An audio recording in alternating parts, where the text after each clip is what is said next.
नक्सलियों के सबसे बड़े प्रवक्ता अभय ने एक प्रेस विज्ञप्ति जारी की है और सरकार से युद्ध विराम की मांग की है। और इस बार पत्र में सीधे आरोप लगाया है मोदी सरकार पर, अमित शाह पर और कांग्रेस अध्यक्ष को लेकर भी बात कही है।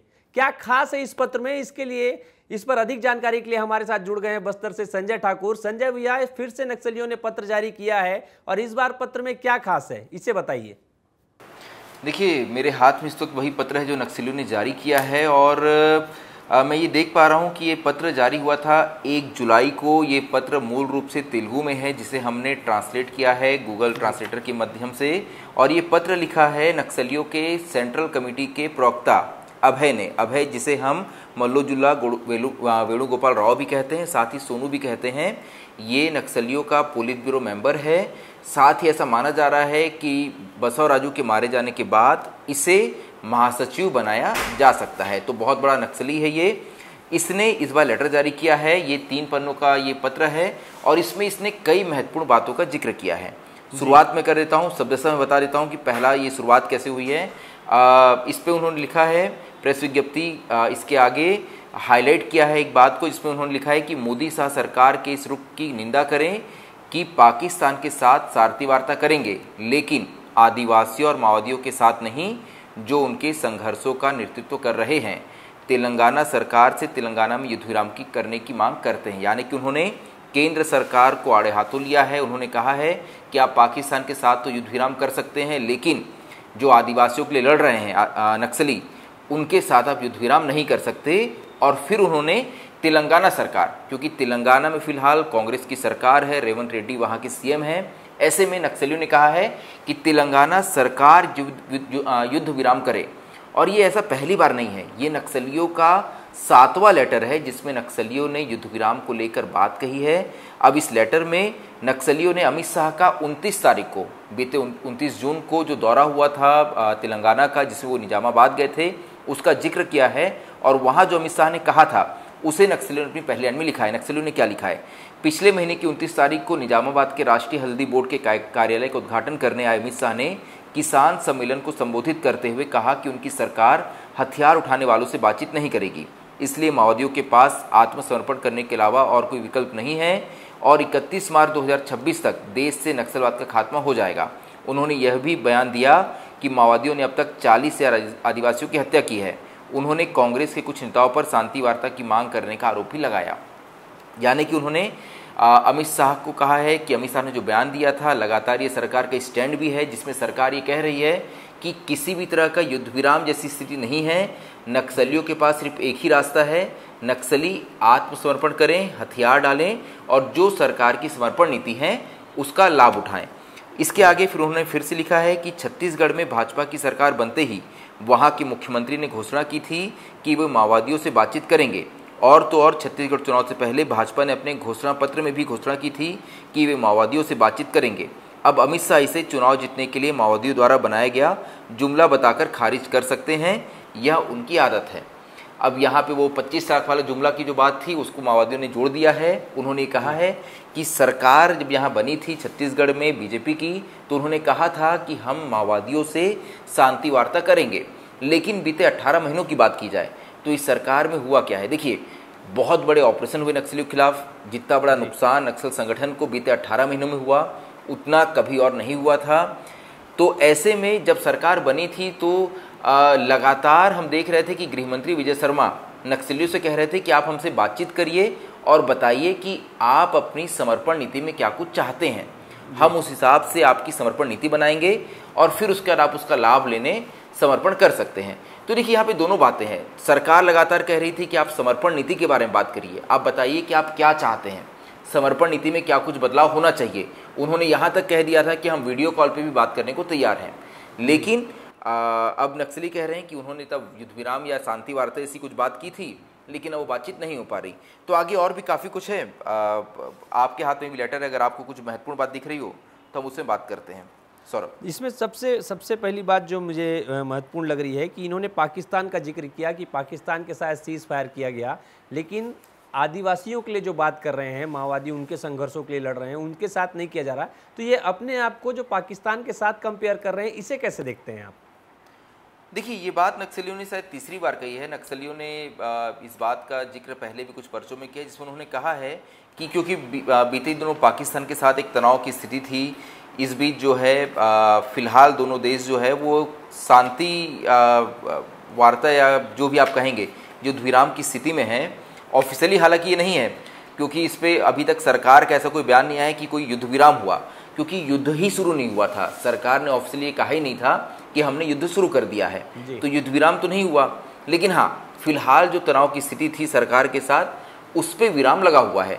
तो नक्सलियों ने कहा है कि जो आतंकवादी पाकिस्तान से आकर यहाँ हमला करते हैं, और इसके सबूत भी मिलते हैं कि वो पाकिस्तान से आए हुए थे, जब उनसे युद्ध विराम जैसी स्थिति पैदा हो सकती है, उनसे बातचीत हो सकती है, तो आखिर क्यों अपने ही देश के वासियों से आप बातचीत नहीं कर रहे हैं। और देखिए, इसी में उन्होंने आगे क्या कहा है। अब इसके बाद जो है ये आगे बढ़ते हैं, इसमें जो पत्र में लिखा हुआ है। लेकिन उस दिन से लेकर उससे पहले भी हमारे पार्टी के नेतृत्व में चलने वाले आंदोलन ने हमेशा यह घोषित किया है कि हम लोगों के हित के लिए बातचीत के लिए तैयार हैं, चाहे आंदोलन की ताकत कितनी भी हो। सत्ताधारी दल खुद इसके लिए तैयार नहीं है। खासतौर पर तेलंगाना में गठित शांति वार्ता समिति ने मार्च में बातचीत के लिए आह्वान किया था। उसके जवाब में 28 मार्च को हमने घोषणा की थी कि हम इसके लिए तैयार हैं, और इसके लिए हमें सुरक्षा बलों को शिविरों तक सीमित रखना चाहिए और नए शिविरों के निर्माण को रोकना चाहिए। बातचीत के लिए उपयुक्त माहौल बनाना चाहिए। उसके बाद हमारी ओर से घोषणा भी की गई थी कि हम एक तरफा 1 महीने का युद्ध विराम करेंगे। अब देखिए, यहाँ इसमें जो नक्सलियों ने लिखा है, इसे हमें इस बात को स्पष्ट करना चाहिए। नक्सलियों ने लिखा है कि हम हमेशा से बातचीत के लिए तैयार हैं, लेकिन ऐसा नहीं था। इससे पहले हम देखते थे जब नक्सली बहुत ताकतवर थे, जब रमन सिंह की यहाँ सरकार थी। बिल्कुल, मैं यही पूछना भी चाह रहा था संजय भैया कि अभी इससे पहले जब लगातार वो जवानों को मार रहे थे, बड़े बड़े एम्बुश लगाकर फंसा रहे थे और कई जवान शहीद हो जा रहे थे, इस बीच कभी भी शांति वार्ता की बात नहीं हुई। लेकिन पिछले 18 महीनों से जब सरकार लगातार ऑपरेशंस लॉन्च कर रही है और लगातार नक्सलियों को नुकसान पहुंचा रही है, अब इस तरह के लहजे आ रहे हैं कि हम बातचीत करने को तैयार हैं और सरकार नहीं मान रही है, तो ये कैसा रणनीति है इनका, इस पे बात करेंगे। देखिए, नक्सल संगठन दबाव में है, इस बात को तो क्योंकि हम पिछले अगर आंकड़े देखें तो इस बात से साबित होता है। नक्सलियों के इतने बड़े कैडर के नक्सली कभी नहीं मारे गए। बसव राजू मारा गया है, बसव राजू सहित 4 उनके सेंट्रल कमेटी मेंबर मारे गए हैं, और लगभग 12 स्टेट कमेटी या स्पेशल जनरल कमेटी मेंबर्स मारे गए हैं बीते दिनों। ऐसे में एक बात तो बहुत ही साफ है कि नक्सल संगठन जितना दबाव फिलहाल महसूस कर रहा है, उतना दबाव उसने कभी महसूस नहीं किया। यही वजह है कि नक्सली लगातार अब इस तरह की बातें कर रहे हैं। और सरकार क्या कहती है? सरकार ये कहती है, जब हम विजय शर्मा या मुख्यमंत्री साय का बयान सुनते हैं तो वो क्या कहते हैं? वो कहते हैं कि जब तक बस्तर के आदिवासी मारे जा रहे थे तब तक नक्सली युद्ध विराम की बात नहीं करते थे, लेकिन जैसे ही उनका तेलुगु कैडर, जो उनका शीर्ष नेतृत्व है, वो मारा जा रहा है, तो नक्सली अब युद्ध विराम की बात कर रहे हैं। तो ये नक्सलियों का दोहरा मापदंड है। तो ऐसे में ये बात कहना कि नक्सली हमेशा से बातचीत को तैयार थे, ऐसा कभी नहीं था।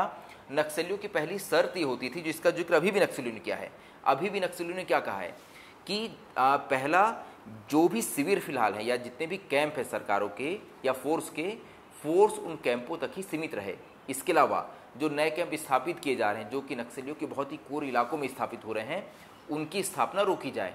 तो ये दोनों ही मांग जो है, इसे फिलहाल सरकार नहीं मानेगी, क्योंकि सरकार का इस वक्त अपर हैंड है। सरकार जो है वो नक्सलियों पे हावी है, लगातार बड़े इनकाउंटर्स हो रहे हैं और नक्सली फिलहाल बैकफुट पे हैं। ऐसे में ये माना जा रहा है कि सरकार लगातार इस तरह के बड़े ऑपरेशन चलाती रहेगी और नक्सलियों को एक बार फिर से अपने संगठन को मजबूत करने का कोई मौका नहीं देगी।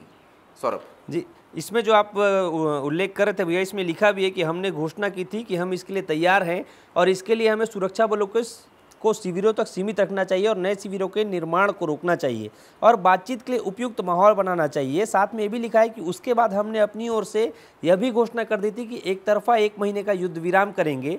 हम इसके लिए पूरी ईमानदारी से प्रतिबद्ध हैं, लेकिन मोदी साहब के सुरक्षा बल हमारी पार्टी आदिवासियों द्वारा अपने जल जंगल जमीन और इज्जत के लिए जारी प्रतिरोध आंदोलन को घेर कर खत्म करने में लगे हैं। अब बात ये उठती है कि अभी ये बात कर रहे हैं कि उन्हें घेर कर खत्म किया जा रहा है, लेकिन हम आज से नहीं दशकों से देख रहे हैं कि जब नक्सली एम्बुश लगाते हैं और एम्बुश में जवानों को घेरते हैं, चारों तरफ से घेर कर उन पर फायरिंग करते हैं और उन्हें मारते हैं। तो आज जब इनके साथ ये हो रहा है कि इन्हें मारा जा रहा है, तो ये सरकार पर निंदा कर रहे हैं, सरकार पर आरोप लगा रहे हैं कि इन्हें घेर कर मारा जा रहा है। इसे कैसे देखते हैं आप?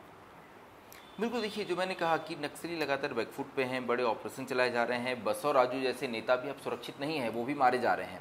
ऐसे में एक बात तो तय है कि नक्सल संगठन ये जानता है कि अगर इस तरह के ऑपरेशन जारी रहे तो उन्हें और भी बड़े नुकसान होंगे, और उनके जो थिंक टैंक हैं, खास तौर पे जितने भी सेंट्रल कमेटी मेंबर हैं, पोलित ब्यूरो मेंबर्स हैं या फिर स्टेट कमेटी मेंबर्स हैं, जो फिलहाल ऐसी पंक्ति है जो नक्सल विचारधारा कैसे आगे बढ़ेगी, ये कैसे फैलेगी, ये तय करती है।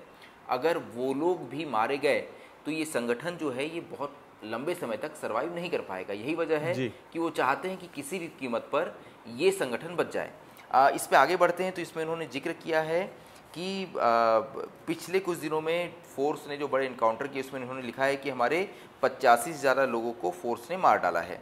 इसमें बसव राजू भी इसके अलावा कई बड़े कैडर्स हैं।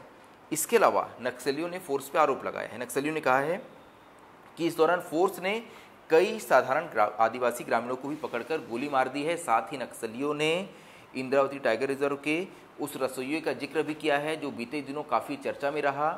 जो इस बात को नहीं जानते उन्हें बता दूं कि जब सुधाकर का इनकाउंटर हुआ तो फोर्स ने कहा कि हमने 7 नक्सलियों को मारा है।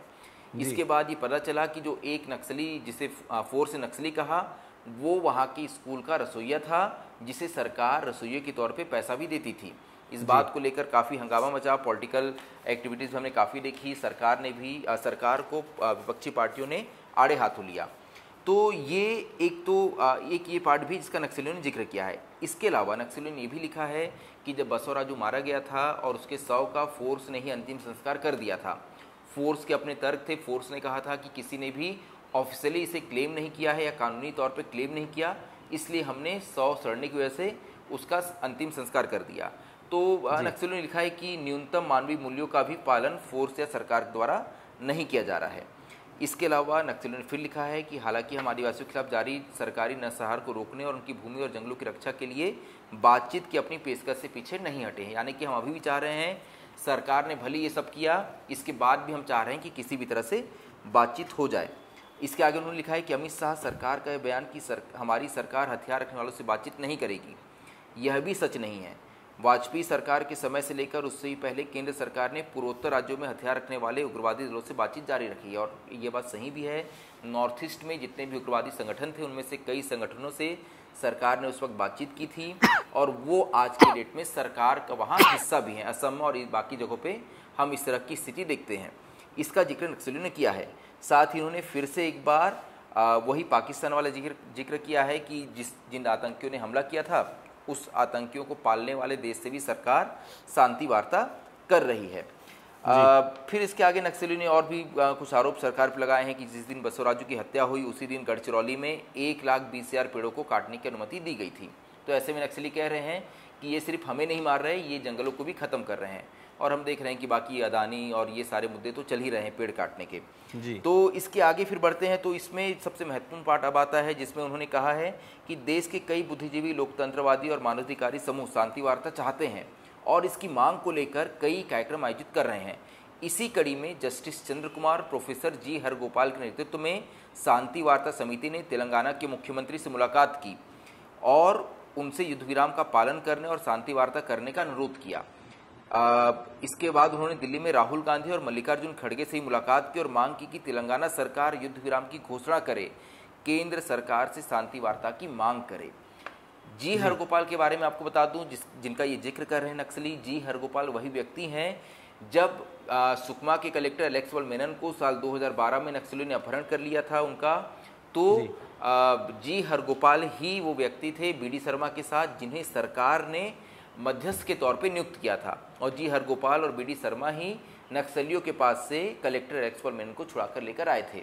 वो लगातार नक्सल मामलों पे एक्टिव रहे हैं, अपनी बात मुखरता से रखते आए हैं। जी हरगोपाल ने राहुल गांधी से मुलाकात की, उन्होंने मल्लिकार्जुन खड़गे से मुलाकात की और उन्होंने रेवंत रेड्डी जो कि मुख्यमंत्री हैं तेलंगाना के, उनसे मुलाकात की और उनसे कहा कि सरकार, अगर केंद्र सरकार नहीं मान रही है तो तेलंगाना में हमें युद्ध विराम की घोषणा करनी चाहिए। अब इसका मतलब क्या होगा? लेकिन इसका मतलब ये होगा कि नक्सलियों के पास एक मौका होगा कि वो वहाँ, यानी कि जितने बड़े नक्सली हैं वो तेलंगाना पहुँचें, सरकार के सामने जाएं, वहाँ बातचीत करें। अगर वहाँ युद्ध विराम होता है तो कोई ऐसी परिस्थिति बन सकती है कि उन्हें एक ऐसा स्पेस दिया जाए जहाँ वो नक्सली समर्पण के बाद अपनी शर्तों पे शायद रह सकते हों।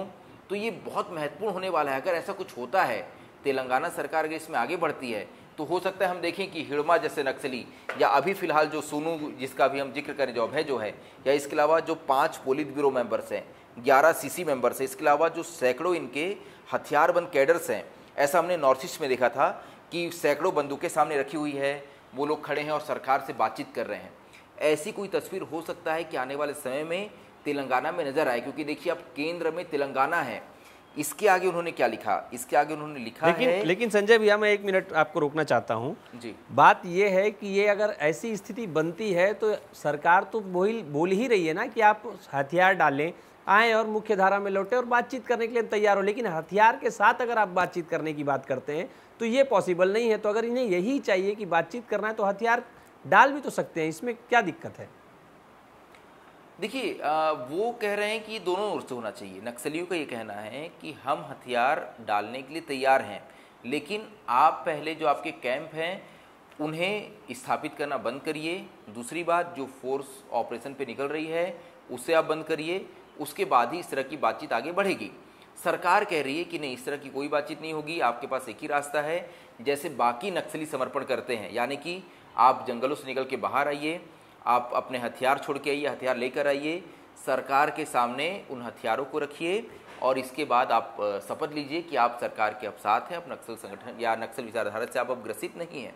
तो ऐसे में यहाँ दोनों में अंतर है। देखिए, शांति वार्ता कब होती है, युद्ध विराम कब होता है, जब युद्ध जैसी स्थिति हो।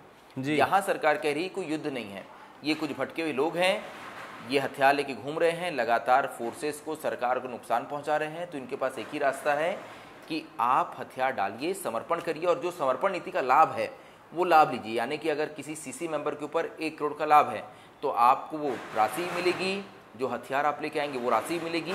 तो ये आपको सारे लाभ जो हैं वो मिलेंगे। तो इसके आगे लेकिन जो महत्वपूर्ण बात जो मैं कह रहा था कि उन्होंने क्या लिखा है, हम मांग करते हैं कि रेवंत रेड्डी के नेतृत्व वाली कांग्रेस सरकार तुरंत आधिकारिक युद्ध विराम की घोषणा करे। हम अनुरोध करते हैं जब कांग्रेस अध्यक्ष मल्लिकार्जुन खड़गे तेलंगाना आए तो हमारी पार्टी की सरकार युद्ध विराम की घोषणा करने की पहल करे।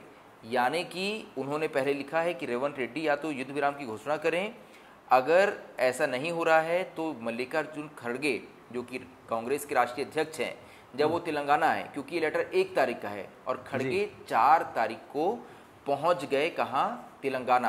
हैदराबाद में उनकी एक सभा थी, उसमें उन्होंने कई मुद्दों पे बातचीत की, लेकिन उन्होंने इस मुद्दे पर यानी कि नक्सलियों के साथ युद्ध विराम या बातचीत वाले मुद्दे पर कुछ भी नहीं कहा। मैं देख पा रहा हूँ जितने भी न्यूज़ आर्टिकल्स हैं, जो उनका बयान था मैं सुन रहा था। इसके अलावा उन्होंने खुद जो ट्वीट किया था उसमें उन्होंने क्या लिखा है, उसमें उन्होंने अलग अलग बातों का जिक्र किया। उन्होंने शिक्षा व्यवस्था का जिक्र किया है कि तेलंगाना सरकार बहुत अच्छा काम कर रही है, महिलाओं को हमने मुफ्त बस सेवा दी है, इसके अलावा इंदिरा आवास हमने दिया है, तेलंगाना में 4.5 लाख गिग वर्कर्स के कल्याण के लिए हमने ड्राफ्ट बिल तैयार किया है। इसके अलावा रोहित वेमुला का जिक्र किया है, ओबीसी आरक्षण बिल का जिक्र किया है, लेकिन कहीं भी इन्होंने नक्सलियों से बातचीत का जिक्र नहीं किया है। ऐसे में आज 5 तारीख के जब हम इस खबर को रिकॉर्ड कर रहे हैं तो अमित शाह के चले गए तेलंगाना। उन्होंने साफ तौर पे कहा कि नक्सलियों से कोई बातचीत नहीं होगी, अगर वो हथियार लेके घूमते हैं हथियार आपको छोड़ना पड़ेगा। उनकी उम्मीद थी मल्लिकार्जुन खड़गे से कि वो आकर यहाँ रेवंत रेड्डी सरकार से इस बारे में कुछ बातचीत करेंगे, तो हो सकता है बंद कमरे में बातचीत हुई हो, लेकिन उन्होंने अपने ऑफिशियल बयान में इस बारे में कुछ भी नहीं कहा है। सौरभ, मैं लगातार अलग अलग मीडिया संस्थानों को भी देख रहा था, कहीं हमसे ये छूट तो नहीं गया, क्योंकि कार्यक्रम हैदराबाद में था तो ऐसे में हम इस पर लगातार नज़र नहीं रख पाए थे। तो मैं जितना पढ़ पा रहा हूँ उन्होंने इस विषय पे कुछ भी नहीं कहा है। तो नक्सलियों की जो मांग थी सबसे बड़ी कि मल्लिकार्जुन खड़गे जब आएंगे तो वो हमारी पार्टी मतलब सरकार से युद्ध विराम की घोषणा करें, लेकिन ऐसा नहीं हुआ। यानी कि अभी भी स्थिति वही है, नक्सली युद्ध विराम की मांग कर रहे हैं। केंद्र सरकार या भाजपा सरकार का एकदम स्पष्ट मतलब उन्होंने अपने स्थिति स्पष्ट कर दी है कि हम तो युद्ध विराम नहीं कर रहे, हम सीधे तौर पे हम कह रहे हैं कि आप समर्पण करिए और हथियार डाल के वापस आइए। तेलंगाना सरकार क्या करने वाली है इस पे हमें नज़र रखनी होगी और ये बहुत महत्वपूर्ण होने वाला है आने वाले समय में। सौरभ जी, तो संजय भैया, तो फिर क्या इस पत्र का भी कोई मतलब नहीं निकलेगा या फिर इस पत्र का कोई मतलब निकल सकता है, या फिर आने वाले समय में कैसी नीतियाँ देखी जा सकती है? देखिए, इन पत्रों का मतलब ये है कि हमें इससे नक्सल संगठन की स्थिति समझ आती है। हमें ये समझ आता है कि नक्सली बहुत ही बेताब हैं कि किसी भी तरह से युद्ध विराम हो, किसी भी तरह से जो ऑपरेशन है ये चलने बंद हो, और ऐसा इसलिए है क्योंकि बहुत बड़े एनकाउंटर्स हो रहे हैं, उन्हें बहुत बड़ा नुकसान हो रहा है। दूसरी ओर सरकार की स्थिति भी हमें नज़र आती है जब इस तरह के लेटर आते हैं। अच्छा हाँ, इस पर कुछ चीज़ जोड़नी चाहिए। जब हमने इस खबर को आज ब्रेक किया तो हमारे साथियों ने, रायपुर के आपके जो साथी हैं, हमारे साथी जो हैं, उन्होंने इस पर जो कांग्रेस सरकार के पूर्व मंत्री थे अमरजीत भगत, उनका बयान लिया। उन्होंने कहा है कि नक्सली अगर राष्ट्रीय अध्यक्ष से शांति वार्ता की उम्मीद करते हैं तो यह सकारात्मक सोच है। हमारे लोगों पर नक्सली विश्वास कर रहे हैं। कांग्रेस हमेशा मुख्यधारा में जोड़ने की बात करती है। नक्सलियों के प्रस्ताव को सरकार तक पहुंचाना यह कांग्रेस के लिए सकारात्मक पहल होगा। शांति वार्ता के लिए हमेशा प्रयास होना चाहिए। गांधी जी के देश में शांति परमो धर्म, शांति सभी के लिए अच्छी है। ये किसने कहा है? ये कहा है अमरजीत भगत ने। उन्होंने कहा है कि अगर नक्सली कांग्रेस विश्वास कर रहे हैं, वो चाह रहे हैं कि कांग्रेस जो है वो इनिशिएट करे कि शांति वार्ता हो, तो ये अच्छी बात है। उन्होंने इसे इस तरह से लिया है। दूसरी ओर दीपक बैज से भी इस बारे में पूछा गया, उन्होंने भी कहा कि अगर नक्सली इस तरह की बात कर रहे हैं, अगर वो हमारे अध्यक्ष से मांग करते हैं, तो उन्हें विश्वास है कि हम लोग शांति ला सकते हैं। सरकार को अपनी स्थिति स्पष्ट करनी चाहिए, क्योंकि उन्होंने कहा है दीपक बैज ने कि सरकार कभी कहती शांति वार्ता करेंगे, कभी कहती कि हम बातचीत नहीं करेंगे। तो ये दो बयान थे, मुझे लगा इसे भी जोड़ना जरूरी होगा, क्योंकि ये कांग्रेस के नेताओं के, छत्तीसगढ़ की कांग्रेस नेताओं का बयान है नक्सलियों के इस लेटर पे। बीजेपी क्या बयान देती है ये देखना होगा। ठीक है संजय भैया, आपने सारे पत्र में क्या क्या लिखा है, इसके क्या क्या मायने हो सकते हैं और आने वाले समय में कैसी रणनीति हो सकती है, इस पर खुल के बताया, सारी चर्चा की और दर्शकों को इतने अच्छे से समझाया, इसके लिए बहुत बहुत धन्यवाद। आगे भी ऐसे जो भी खबरें रहेगी, नक्सलियों से रिलेटेड जो भी गतिविधियां होंगी, जो भी अपडेट होंगे, आप और हम हमारे दर्शकों तक ऐसे ही पहुँचाते रहेंगे। दर्शकों को से मैं ये कहना चाहता हूँ कि अगर कोई ऐसा मामला है जो लगता है कि हमें बात करनी चाहिए तो हमें कमेंट करके जरूर बताइएगा। ऐसे ही हमारे साथ बने रहिएगा। धन्यवाद।